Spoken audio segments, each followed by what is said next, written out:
I've lived in New Jersey my entire life, and I've been involved in lots of arts. Acting, writing, I even married a musician. But a lot of people don't think New Jersey is known for arts and culture. Well, they're wrong. And my goal is to introduce everyone to the most talented people I know.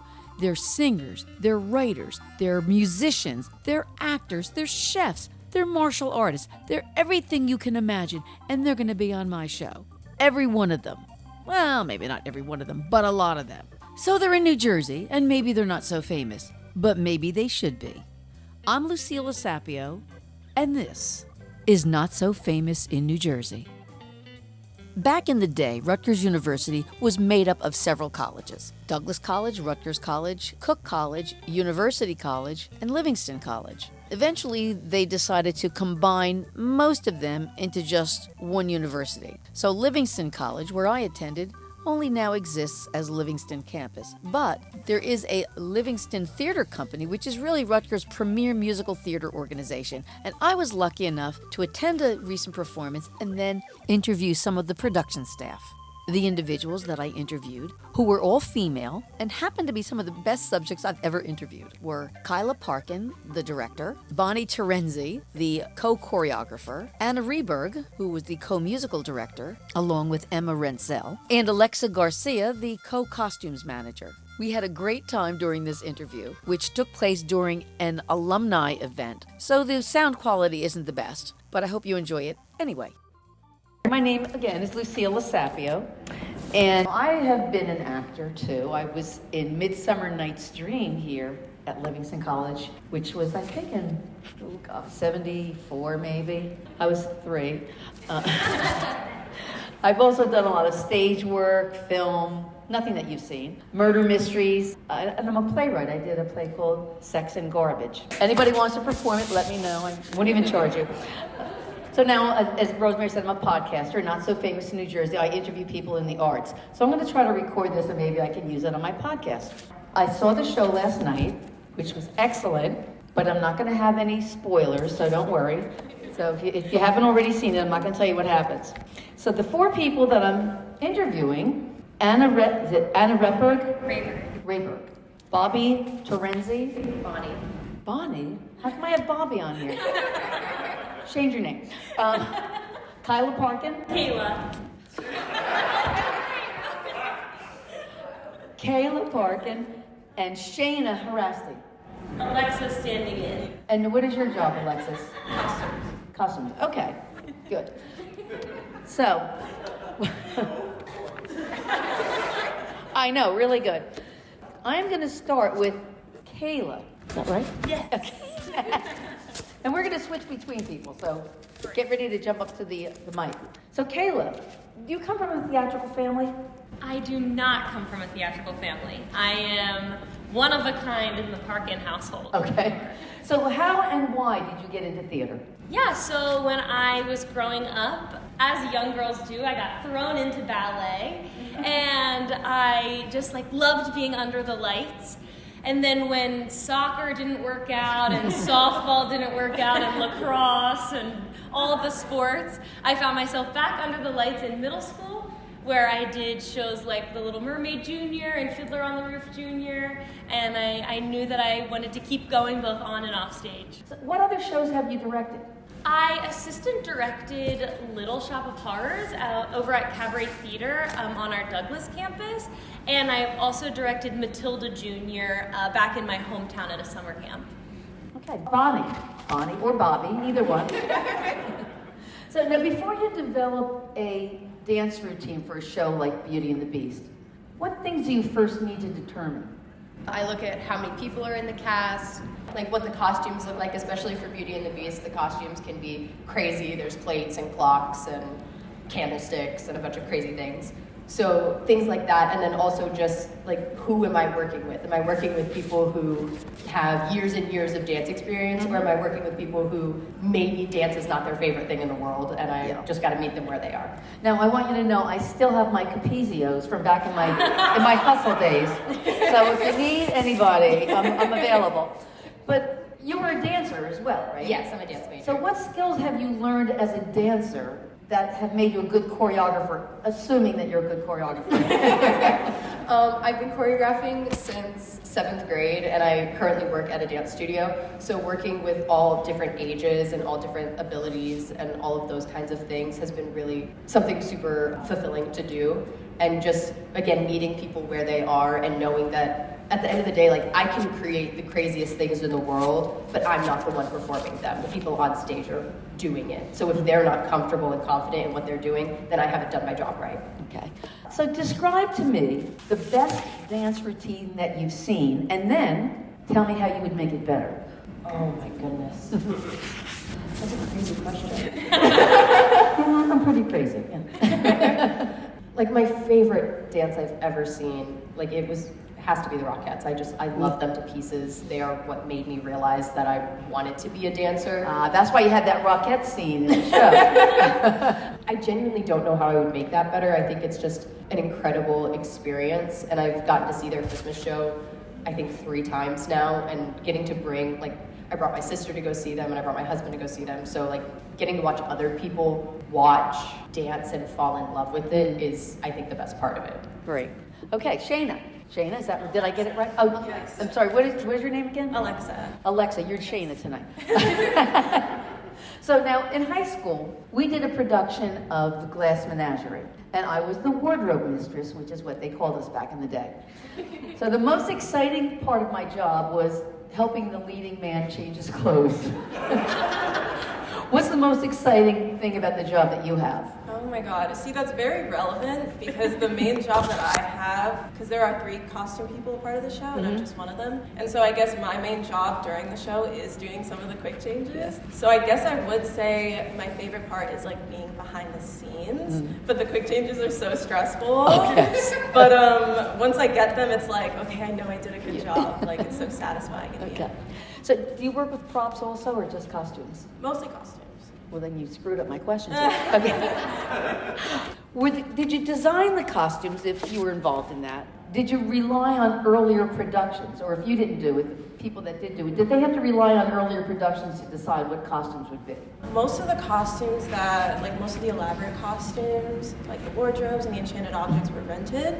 So that was obviously a huge help. All the other outfits and costumes that we got were from like this huge costume room we have, and we just kind of like pick things out and see what worked. Anna, so you're a student at Mason Gross School of the Arts. I am. In addition to being the musical director. Yes. And you're involved with the Kirkpatrick Choir. I am. And the Voorhees Choir. Yes. So how did you find time to do this? That's a wonderful question. Voorhees and our other musical director is actually right over there, who was involved in all of the same things. Oh, you can come in here and be in interview too. I'm fortunate enough that this semester I'm student teaching. The way that my degree works, instead of doing an extra master's for student teaching, music education, which is also the same major that Emma is, you student teach in your final semester of college. So I'm done by 2. I was also grateful enough that Kayla was really flexible with my availability because I was auditioning for grad schools at the time as well. But rehearsals are late, so rehearsals run from maybe about 7 to 11 p.m., which is really convenient for people like us and probably sometimes harder for other people. But that was how I was just fortunate that we have a really great music team and a pro staff and directing team that's willing to work with our crazy schedules.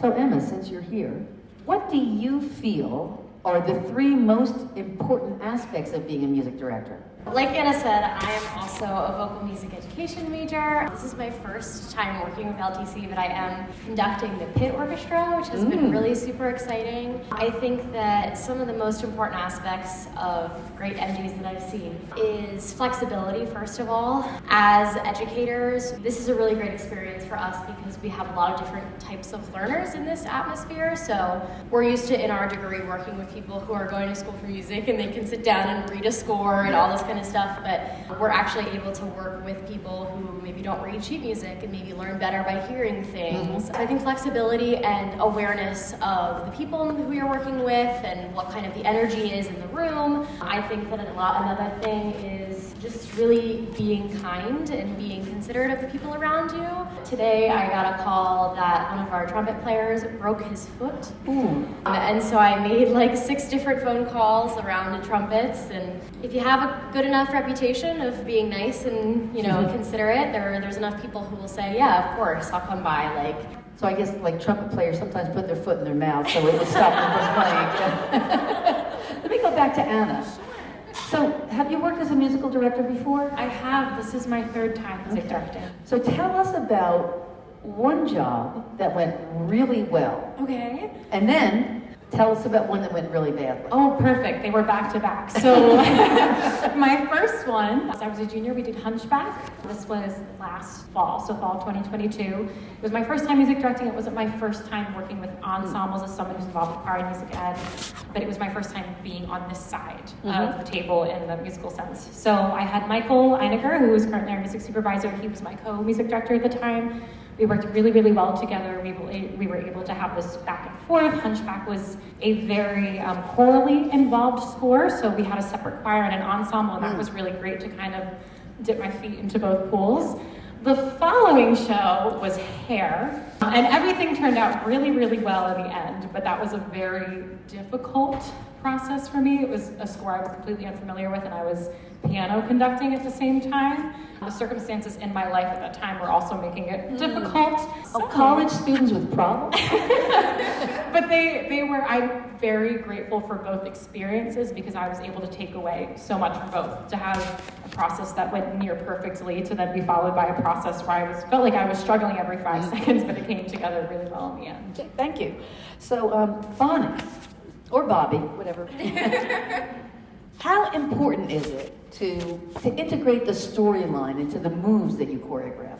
So specifically with musical theater choreography, I listen to the words a lot and I choreograph mostly to the words. Like if there's a little like ding, I love that, but they're dancing and they're singing, so trying to connect it to the words makes it easier for them and easier for me. And then also, this is all about storytelling. We're telling the story. So if it's all, they're talking about how they're sad and they're not having a good time, I'm not gonna throw a tap number up there. That feels insane. And that's just also jarring as an audience member for that juxtaposition. And by the way, I have tap shoes too. I guess you're ready. I'm ready. 30 minutes. Okay. So when you have a performer that's struggling to learn a routine, how do you proceed? I always, at the first rehearsal, I'm like, okay, my number's in the contact sheet. Please text me if you have any questions. Like, I've had people who are struggling a lot, and so I'll send them a video of me slowly breaking it down and being like, okay, here's the movement. This is how this leads into that. I've had people who are like, can we set up a time to meet? I'm like, yes, of course. So I just really try to make myself as available as I can be, whether that be through videos or through like in-person meetings. Fake Shayna. What was the most difficult costume to work on for this production? Because I know you rented some, but some of them were made. So what was the most difficult one? The most difficult made? That's hard. I wouldn't know. Oh, maybe the salt and pepper. Right, because the salt and pepper are like, they're part of the enchanted objects, but we didn't like the costume that came with the rented ones, so we made them ourselves. So that definitely took a while. And it took me a couple of minutes to figure out they were salt and pepper. I'm going, what? Oh, I get it. Black and white, got it. Okay. How do the costumes, what do you think the costumes, what effect do they have on the success of a production? On the success of any production? Yeah. I think depending on the show that it is, it can have a very big impact. Like I feel like for this show specifically, it has a huge impact. For others, like the first show we did this season, Rent, it was like a lot of people using their own clothes, which obviously then the costumes are so important. Yeah. But I think it was very nice working on this production and having such a big emphasis on costumes, and that me being a part of that team was very satisfying. Yeah, I worked in dinner theater a lot, and sometimes we had to come up with our own costumes, or we wanted to come up with because the costumes they gave us were so bad. Like, no, I'll buy my own. All right, let me go back to Kayla. What was one of the hardest things that you had to face in this particular production? Yeah, that is a great question and a super easy one. So Let me make it harder. I accepted the role of director on January 17th, And then for the next week and a half, I was completely by myself as I was interviewing different production staff members. And to this day, that is the hardest part about this process, because there was like 9 days where I just wanted to talk about my vision and I wanted to talk about all these things, and I had to wait until I had a production team. And then the second that our production staff was announced, and there's 19 of us, it felt so liberating to be able to not only share my ideas with other people, but also just have that support, because it really does take a village. And there's 21 cast members, and there's 19 production staff members, and 4 e-board people, and I could not have done it like all by myself. And those 9 days really did prove that to be true. Yeah. So how much of a risk taker are you? Well, I'm a little bit of an adrenaline junkie, if that's what you mean, but I think that I don't think I take very many risks in the arts, especially behind the scenes. Did you take any risks in this production? Honestly, I think just being a second semester senior and taking on this huge project was a risk in itself, because I'm like, I am trying to graduate in 10 days. So that, I think that was a risk in itself, and I would do it over and over and over again. So sometimes, and I know probably never happened to you, you get an actor who's a real ham, and they are screwing it up for everybody else. I'm not saying in this show. I've got 2 more days, don't get me in trouble. But so how do you deal with someone that's really disruptive, whether it's being a hammer or just joking around too much when you want them to be serious? Yeah, I think that I am I don't come off it, but I am a very serious person in general. And so I did have those worries, especially as a student-run theater organization, where I was like, I am an authority figure in terms of production staff, but I also go to parties with these people and we go to the dining halls together. And so establishing that sort of sense of communication and cooperation can definitely be hard. But something that I did right off the bat was set expectations. I was like, you come 10 minutes early or not at all. You let me know if you're having conflicts. We set expectations for roles in the production staff sense. And so I think that way I'm communicating my expectations. And then when you come to me and say, well, I didn't know you wanted that, I can basically say, well, I did all my job, you know? And that also helps with a little bit of leeway. Both I can loosen up a little bit, and they can sort of get their act together too. So I haven't had really too many problems with this process, which I've been really grateful for. Now, is Greasy Tony's still around? Greasy Tony's is not still You around. guys know what Greasy Tony's is, yeah? Yeah. It's an institution. I'm assuming you don't have an unlimited budget when you're putting on a show at Livingston. Yeah. Not even close. So how do you ensure that you stay within budget for a production?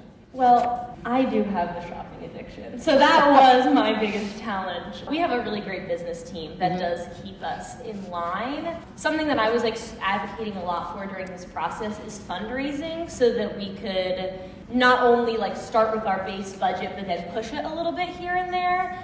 Something that really did help was having people in specific teams that knew exactly how things work. So I would have spent $8,000 on lighting if I could, because I know nothing about lighting. And similarly, we had a great costume team and a great music team who knew things about keyboard programming and sewing, and so that we could sort of thrift our way through this process as much as we could. Anna and Emma, right? Yeah, I remembered your name. At least you get it right. Most people swap us all the time. Yeah. So I've been in theater myself for many years, as I've said, and I understand how important rehearsals are. I am sure music rehearsals go to a whole different level than regular dramatic productions. So can you describe, either one of you or both can answer, how do you go about coordinating a music rehearsal? Yeah, well, we have the really lucky part of that. We actually don't have to do much of it, but the way our stage managers who help create schedules, right? They get everybody's availability, and then based off of that, Emma and I and Michael as well and Gavin coordinate with Kayla about which would be best to do when there, as far as difficulty of the piece, how many people are involved. Okay, if we have this number of people on this day, would it be better to do this number this day? But really, our excellent stage managers take everybody's availability, they kind of plug it all in, and all right, okay, here's who we have, what should we do? And that's really how that sort of works. Yeah. So that's for our cast, but I've also been coordinating all of our pit musicians. So we have a 19-piece pit orchestra that you will hear, which is really exciting. I was wondering last night whether that was recorded or live. Yes, Live pit. They live behind the pit. site. We're all behind the stage. But it's intense because of the workload that instrumentalists have within their degree here as well. So that's a big thing of like, it's best to rehearse on Douglas because that's where Mason Gross is, that's where the Mason Gross students are. And so when can we book spaces there, and when are the instrumentalists free so we can practice, and like all these things. And when you've got 19 instrumentalists and 21 cast members, how do you find the right time to do a sitz probe and have everyone together in the same room? So it's a balancing act. So Anna, you play the violin, right? I play the viola, but not much anymore. Well, you know, I always wanted to play the violin. I bought myself one and I tried to teach myself to play. Do you think I was being a little too optimistic? Absolutely not. It's never too late to start. Well, when you have nails, you can't play the violin. Yes, you know, I have a viola student who yells at me anytime I come in with long nails. She's like, "What are you doing?" Okay, Bonnie, or Bobby, as you choreograph, you need to have discipline as well as creativity and strong interpretive skills. What do you think is the most important? I think the most important part, let me ask, of choreographing or of learning choreography? Of choreographing. Adaptability. Because I can go in with a plan and I can be like, okay, it's my way or the highway, but that's not realistic. Yeah. Especially in a student setting. If something is not working, it's better for me to just say, okay, that may not be the way we go about it, and then just flip it on a dime, than to try and force my idea to happen. Right. Sounds good. So, how would you go about choreographing a dance without first hearing the music? Oh, goodness. Sometimes, I also choreograph 9 to 5, and so with that one, I came in more with ideas, and I was like, okay, I like this movement pattern, and I like this kind of thing, and I created it when I got in the room, and I saw who I had, and I saw what was happening. So if I didn't know what the music was going to be before I walked into the room, that would probably be more of the approach I would take. But with Beauty and the Beast, I know that music so well, so I was like, okay, this is what I want. And not everybody was a dancer. No. Right. Are these like basically the same dance numbers that they did on the Broadway stage, or are they very different? I make it a point to not watch previous productions because if I know if I watch a previous production, I'm gonna be like, wow, I really like that, and then suddenly it's not my work, Right. It's whoever choreographed it before. Thank you. Yeah. So let's see. Kayla. As an actor, I was once cast in a student production, it was at Brookdale College, as the Great Nebula in Orion. I don't know if you know that show. The notes from the student director lasted longer than the actual scene that we did. A note for every single line, what we should say, how we should emphasize each word. So what's your approach? Do you do line reads, or you leave it up to the actor's discretion? I try not to, especially early on. I try to see because I'm not all-knowing, especially when the show is prominent as Beauty and the Beast. There's so many interpretations, so I try not to be as nitpicky. When we get into the space, however, when microphones get into it and there's lighting issues and things like that we have to work around, often the nitpicky things are so important. So, for example, we have the person playing Belle's dad, Maurice, was saying something along the lines of, I don't know why that happened, as opposed to, I don't know why that happened. And often that can change the interpretation of the line in the scene altogether. And so line readings like that and nitpicky notes like that often help the audience understand, and after you've been doing a scene 100 times over again, you don't know what sounds right and what's going to be like, what it gets interpreted in different ways. So is it okay for an actor to ask why they didn't get a part? And how often has that happened to you? For this production, it happened a lot, and I think that for this type of theater company, it happens a lot because we are peers and we are our friends.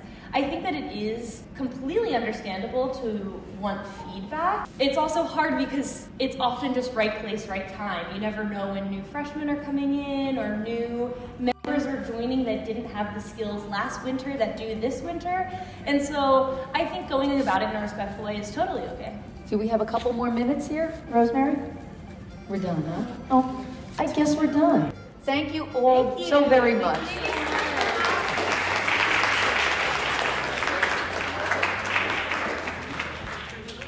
I love the arts and I love to talk, and that's why I'm talking to local artists. And if you like listening, then subscribe to my podcast. You can do it on this page, on iTunes, or anywhere you get podcasts. I'm Lucilla Sapio, and this is Not So Famous in New Jersey.